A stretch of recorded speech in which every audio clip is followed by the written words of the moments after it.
ନାୟିକାରୁ ଖଳନାୟିକା ଭାଗ 3। ମୟୂରମା ଅନାଥାଶ୍ରମରୁ ଛୁଆ ଆଣିବା କଥାରେ ଜମା ରାଜି ହେଲେନି। ସେ କହିଲେ, ଆଉ କାହା ପାପର ମଞ୍ଜିକୁ ମୁଁ ମୋ ଘରକୁ ଆଣିବାକୁ ଦେବିନି। କେଜାଣି କି କୁକର୍ମ କରି ତାଙ୍କ ମା ସେ ଛୁଆକୁ ଜନ୍ମ ଦେଇଥିବେ। ଶିଖା କହିଲା, ହେଲେ ମା, ଏଥିରେ ସେ ଛୋଟ ଛୁଆଙ୍କର କ'ଣ ଦୋଷ? ଆମେ ଯଦି ଗୋଟେ ଛୁଆ ଅନାଥାଶ୍ରମରୁ ଆଣିବା ତ କମ୍ ସେ କମ୍ ଗୋଟେ ଛୁଆର ଭବିଷ୍ୟତ ଆମେ ସୁଧାରି ପାରିବା, ଆଉ ଆମ ଘର ମଧ୍ୟ ହସ ଖୁସିରେ ପୂରି ଉଠିବ। ମୟୂରମା ରାଗିକି ଶିଖା ଆଡ଼କୁ ଦେଖିଲେ ଆଉ କହିଲେ, ଆଉ କାହାର ପାପ ରକ୍ତର ମଞ୍ଜିକୁ ମୋ ଘରେ ଲଗେଇବାକୁ ଦେବିନି। ଶିଖା ଆଉ ମୟୂରର କିଛି କଥା ମଧ୍ୟ ସେ ଶୁଣିଲେ ନାହିଁ, ଆଉ ଜିଦି ଧରି ବସିଲେ। ଏବେ ଶିଖା ତା ଶାଶୁ ଉପରେ ଅଭିମାନ କରି ରହିଲା, ଆଉ ସେ ଦୁଇ ଜଣଙ୍କର କଥାବାର୍ତ୍ତା ମଧ୍ୟ ଭଲରେ ହେଲା ନାହିଁ। ଛୁଆକୁ ନେଇ ଘର ଯେମିତି ମହାଭାରତ ପଡ଼ିଆ ହେଇଯାଇଥିଲା। ୟାର କିଛି ସମାଧାନ ମିଳୁନଥିଲା। ଶିଖା, ଯିଏକି ନମ୍ର ସ୍ୱଭାବର ଥିଲା, ସେ ଏବେ ସବୁ ସମୟରେ ଚିଡ଼ଚିଡ଼ା ହେଉଥିଲା। ତା ମୁଣ୍ଡରୁ ଛୁଆ କଥା ଓହ୍ଲାଉ ନଥିଲା।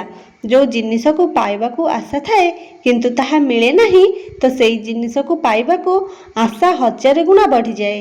ଠିକ୍ ଏମିତି ହିଁ ହେଉଥିଲା ଶିଖା ସହ। ଅଫିସ ଛୁଟି ଥିଲା, ଆଉ ଶିଖା ତା ରୁମ୍ରେ ଏକା ଏକା ବସିଥିଲା। ଠିକ୍ ଏହି ସମୟରେ ଶାଶୁ ରୁମ୍ର କବାଟ ଖୋଲିଲେ, ଆଉ ଶିଖା ଜୋରରେ ଚିଲେଇଲା ଆଉ କହିଲା, ତମର କ'ଣ କିଛି ସାଧାରଣ ଜ୍ଞାନ ନାହିଁ? କାହା ରୁମ୍ ଭିତରେ ପଶିବା ପୂର୍ବରୁ କବାଟ ବାଡ଼େଇ ପଚାରିକି ଆସନ୍ତି ବୋଲି? ଆଉ କେଉଁ ଦିନ ହୋଇଥିଲେ ଶାଶୁ ବୋହୂ ଭିତରେ ଖୁବ୍ ଝଗଡ଼ା ଲାଗିଥାନ୍ତା। ହେଲେ ଆଜି ମୟୂରମା ଝଗଡ଼ା କରିବା ମୁଡ୍ରେ ନଥିଲେ। ତାପରେ କହିଲେ, ଆଜି ମୁଁ ଛୁଆ କଥାକୁ ନେଇ ତୋ ପାଇଁ ଗୋଟେ ଖୁସି ଖବର ଆଣିଛି। ଏତିକି ଶୁଣି ଶିଖା ଟିକେ ନରମିଗଲା ଆଉ କହିଲା, କେମିତି? ଶାଶୁ କହିଲେ, ଆଜି ମୋର ଜଣେ ପଡ଼ୋଶୀଙ୍କ ସହ କଥା ହେଲା। ସେ କହିଲେ, ମୋର ଜଣେ ଦୂର ସମ୍ପର୍କୀୟଙ୍କର ମଧ୍ୟ ଏହି ସମସ୍ୟା ଥିଲା, ହେଲେ ଏବେ ତା କୋଳ ପୂରି ଯାଇଛି।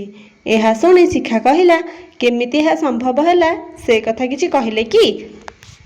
ଶାଶୁ କହିଲେ, ହଁ, ସେ ଜଣେ ତାନ୍ତ୍ରିକ ବାବାଙ୍କ ଠିକଣା ଦେଇଛନ୍ତି। ତାଙ୍କ କୃପାରୁ ବହୁତ ଜଣଙ୍କ କୋଳ ପୂରି ଯାଇଛି। ଆମେ ବି ଯିବା, ହୁଏତ ଆମର ଭାଗ୍ୟ ଖୋଲି ଯାଇପାରେ। ଶିଖା ଉଦାସ ହୋଇ କହିଲା, ନାଇଁ ମା, ଏସବୁ କଥା ପାଇଁ ମୟୂର କେବେ ମାନିବେନି। ଶାଶୁ କହିଲେ, ଏ କଥା ତାକୁ କିଏ କହିବ? ଏ କଥା କେବଳ ତୋ ମୋ ଭିତରେ ହିଁ ରହିବ। କାଲି ମୁଁ କିଛି ଗୋଟେ କାମରେ ମୟୂରକୁ ଗାଁକୁ ପଠେଇଦେବି। ଏହା ଶୁଣି ଶିଖା ମଧ୍ୟ ରାଜି ହେଇଗଲା ଯିବା ପାଇଁ। ତା ପରଦିନ ଟ୍ୟାକ୍ସି କରି ଶାଶୁ ବୋହୂ ସେଠି ପହଞ୍ଚିଲେ। ସୁନସାନ ଜାଗା ଦେଖି ଶିଖା ଡରିଗଲା ଆଉ ଭାବିଲା କି ଏଠୁ ପଳେଇ ଯିବି ବୋଲି। ହେଲେ ଶାଶୁର ସାହାରା ପାଇ ସେ ଭିତରକୁ ଗଲା। ଭିତରର ଦୃଶ୍ୟ ଦେଖି ଶିଖା ଡରିକି ଥରିବାକୁ ଲାଗିଲା, ଆଉ ଶାଶୁର ଚେହେରା ବି ଡରିକି କଳା କାଠ ପଡ଼ିଯାଇଥିଲା। ସାମ୍ନାରେ ତାନ୍ତ୍ରିକ ଜଣକ ପୁରା ଦେହରେ ପାଉଁଶ ଲଗେଇ ବସିଥିଲେ, ଆଉ ତାଙ୍କ ଆଗରେ କିଛି ରେଖା ଅଙ୍କା ହୋଇଥିବା ଚିତ୍ର ମଧ୍ୟ ଥିଲା। ପାଖରେ ମଣିଷର ମୁଣ୍ଡ ଥିଲା। ଲେମ୍ବୁ, ହଳଦୀ, ସିନ୍ଦୁର, ଆହୁରି ବହୁତ ଜିନିଷ ଥିଲା। ଦିନରେ ବି ସେ ଜାଗା ରାତି ଭଳି ଲାଗୁଥିଲା। ସେଠାକାର ଏମିତି ଦୃଶ୍ୟ ଦେଖି ଶିଖା ଭୟରେ ସେଠାରୁ ଫେରିବାକୁ ଚାହୁଁଥିଲା କି ତାନ୍ତ୍ରିକ କହିଲେ, ଆସେ ଝିଅ, ଏଇ ଜାଗାରେ ତୋ ଭଳି ବହୁତ ଦୁଃଖୀ ସ୍ତ୍ରୀ ଲୋକମାନଙ୍କର ମନ ଇଚ୍ଛା ପୂରା ହେଇଛି। ତେଣୁ ନ ଡରି ଏଠାରେ ବସ ଆଉ ନିଜର ମନବାଞ୍ଛା କୁହ। ଏହା ଶୁଣି ଶାଶୁ ଶିଖାକୁ ବସେଇଲେ ଆଉ ନିଜେ ବସିଲେ। ତାନ୍ତ୍ରିକ ପଚାରିଲେ, କ'ଣ ଦୁଃଖ ଅଛି କୁହ। ଶାଶୁ ଜବାବରେ କହିଲେ, ବାବା, ଇଏ ମୋ ବୋହୂ। ବହୁତ ଆଶା ନେଇ ତାକୁ ତୁମ ପାଖକୁ ନେଇକି ଆସିଛି। ବାହାଘରର 4 ବର୍ଷ ପରେ ମଧ୍ୟ ଆମ ଘରେ ଗୋଟେ ଛୁଆର ହସ କାନ୍ଦ ଟିକେ ଶୁଭିଲା ନାହିଁ। ସବୁଆଡ଼ୁ ସବୁକିଛି ଚେଷ୍ଟା ପରେ ମଧ୍ୟ କିଛି ଲାଭ ମିଳିଲା ନାହିଁ। ଏହା ଶୁଣି ବାବା ତାଙ୍କ ହାତରେ ପାଣି ନେଇ ଶିଖା ଉପରକୁ ଛାଟିଲେ ଆଉ ଆଖି ବୁଜି କିଛି ମନ୍ତ୍ର କହିଲେ ଏବଂ ତାପରେ ବଡ଼ ବଡ଼ ଆଖି କରି ଶିଖାକୁ ଚାହିଁକି କହିଲେ, ବଳି, ବଳି ମାଗୁଛି। ଶିଖାର ଶାଶୁ ଆଶ୍ଚର୍ଯ୍ୟ ହେଇକି କହିଲେ, କିଏ ମାଗୁଛି ବାବା, ଆଉ କାହାର ବଳି? ତମ ଘରର ପୂର୍ବପୁରୁଷମାନେ ଛୁଆ ବଦଳରେ ଆଉ ଗୋଟେ ଛୁଆର ବଳି ମାଗୁଛନ୍ତି। ତାପରେ ଯାଇ ତମେ ଯାହା ଚାହୁଁଛ ସେଇଟା ପୂରଣ ହବ, ନହେଲେ ଏ ଝିଅ ବାଞ୍ଝ ହେଇକି ରହିବ। ଏତିକି ଶୁଣିବା ପରେ କେଜାଣି ଶିଖାର ଏତେ ବଳ କୋଉଠୁ ଆସିଲା ଯେ ସେ ତା ଶାଶୁର ହାତ ଧରି ଟାଣି ନେଇ ବାହାରକୁ ଚାଲି ଆସିଲା ଆଉ କହିଲା, ମୋର ଛୁଆ ଦରକାର ନାହିଁ, ମୁଁ ବାଞ୍ଝ ହିଁ ଠିକ୍ ଅଛି।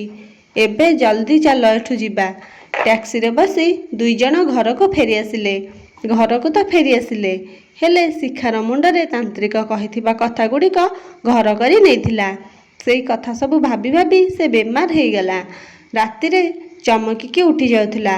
ତାକୁ ଲାଗୁଥିଲା ଯେମିତି ଗୋଟେ ଛୁଆ ତାକୁ ହାତ ବଢ଼େଇ ଡାକୁଛି ଆଉ କହୁଛି, ମା, ମୋତେ ତମ ପାଖକୁ ନେଇଯାଅ ମା, ମୁଁ ତମ ପାଖକୁ ଯିବାକୁ ଚାହୁଁଛି। ହେଲେ ମୟୂରକୁ ଶିଖା କି ମୟୂର ମା କେହି କିଛି ଏ ବିଷୟରେ କହିଲେ ନାହିଁ। ଶିଖାର ଏମିତି ପାଗିଳି ଅବସ୍ଥା ଦେଖି ମୟୂର ଚିନ୍ତାରେ ପଡ଼ିଗଲା। ଶିଖା ଅଚେତ ଅବସ୍ଥାରେ ମଧ୍ୟ କହିବାକୁ ଲାଗୁଥିଲା କି ଗୋଟେ ଛୁଆର ବଳି ଦେ, ଆଉ ତୋ ନିଜ ଛୁଆକୁ ନେ। ଆଉ ପୁଣି ଡରି ଯାଉଥିଲା ଆଉ କହୁଥିଲା, ନା, ମୁଁ ଏମିତି କରିପାରିବି ନାହିଁ। ମୁଁ ସବୁ ଛୁଆଙ୍କୁ ଭଲ ପାଏ। ଇଏ ବହୁତ ବଡ଼ ଅପରାଧ। ମୁଁ ଜମା ଏମିତି କରିବିନି। ପଡ଼ୋଶୀ ଘର ଛୁଆଙ୍କୁ ଶିଖା ସବୁବେଳେ ଖେଳିବାକୁ ନିଜ ପାଖକୁ ଡାକୁଥିଲା। ହେଲେ ଏବେ ତା ମନରେ ଥିବା ଡର ଯୋଗୁଁ ସେ ପଡ଼ୋଶୀଙ୍କ ଛୁଆଙ୍କୁ ଡାକିବା ବନ୍ଦ କରିଦେଲା।